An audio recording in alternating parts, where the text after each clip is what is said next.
Good morning, everyone. It's my pleasure to warmly welcome you to the 10th Annual Seminar of Rule of Law and Justice Advisor in Civilian CSDP Missions. I thank the organizers for inviting me and giving me this opportunity to pay tribute to the important work you do to promote peace and stability in our neighborhood and beyond.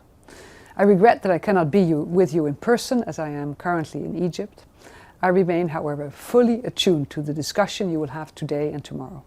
And the focus of my mission this week, just as that of last week to Lebanon, is precisely on the rule of law, justice and accountability. As you know, as the EUSR for Human Rights, my mandate is to contribute to the implementation of EU policies on human rights and international humanitarian law by deepening dialogue and cooperation with partners, advancing democracy and the rule of law worldwide, and ensuring that human rights are fully integrated across all areas of the Union's external action. We are at a moment of profound geopolitical tension, where the global framework that protects human rights and the rule of law is under unprecedented strain. Russia's war of aggression against Ukraine continues to bring immense suffering and represents a direct attack on the international legal order.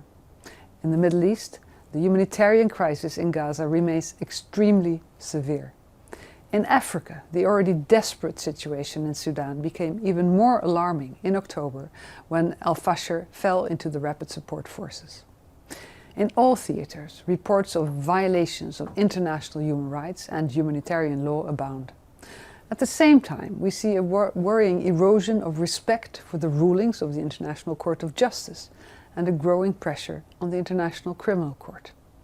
Beside US sanctions against ICC staff and NGOs cooperating with the court, the recent announcement by Mali, Burkina Faso and Niger of their intention to withdraw from the Rome Statute is a concerning development and a sign of a broader policy of defiance towards multilateralism and international frameworks under the banner of the national sovereignty narrative. In response to global insecurity, the EU and the EU member states are increasing their defense spending and their readiness, and rightly so.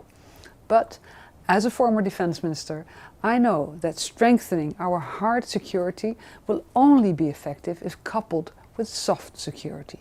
It must go hand in hand with strengthening our role as a principled peace actor, one that insists on the rule of law, accountability and the universality of human rights.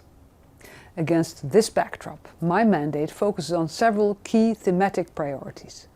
Accountability is central, supporting justice for atrocity crimes and serious human rights violations in Ukraine and beyond. I just came back from Warsaw, where I met with my UK counterpart in the Atrocity Crimes Advisory Group for Ukraine. We reconfirmed our commitment to accountability and to supporting Ukrainian authorities in their efforts. I leave it to Claudio to tell you more about this later today. I also work to uphold civic space, which continues to shrink in many regions. The human rights of persons on the move also remain a priority, where the EU must act with coherence and consistency between internal and external policies. Women's rights, gender equality, and the rights of human rights defenders and journalists are equally critical, especially amid growing global backlash, including in countries close to us. Georgia's democratic backsliding and human rights violations jeopardize its EU path. I am keen to engage in support of the Georgian people and their European aspirations. Finally, I continue to promote responsible business conduct and due diligence as demand for sustainable and rights-based supply chains increases worldwide. These thematic priorities go hand in hand with our geographic focus. Ukraine will remain at the top of my agenda. I will not lower my guard on Gaza, the West Bank and East Jerusalem either. My office supported the review of Article 2 of the EU-Israel Association Agreement and engages constantly with civil society actors.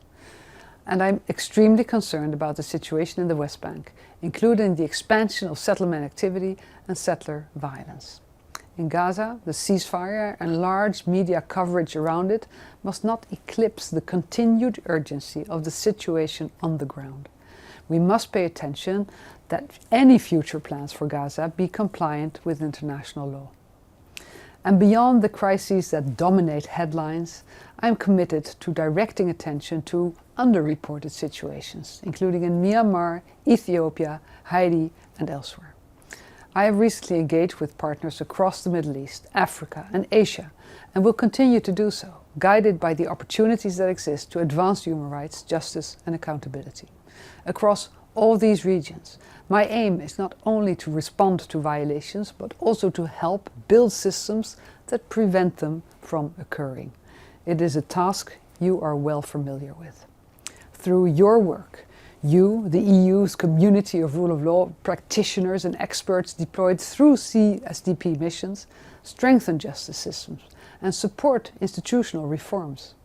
You contribute directly to the resilience of states and societies, and you help anchor stability in the rule of law rather than in the rule of arbitrariness and force. You are in many ways the bridge between EU policy and everyday reality on the ground.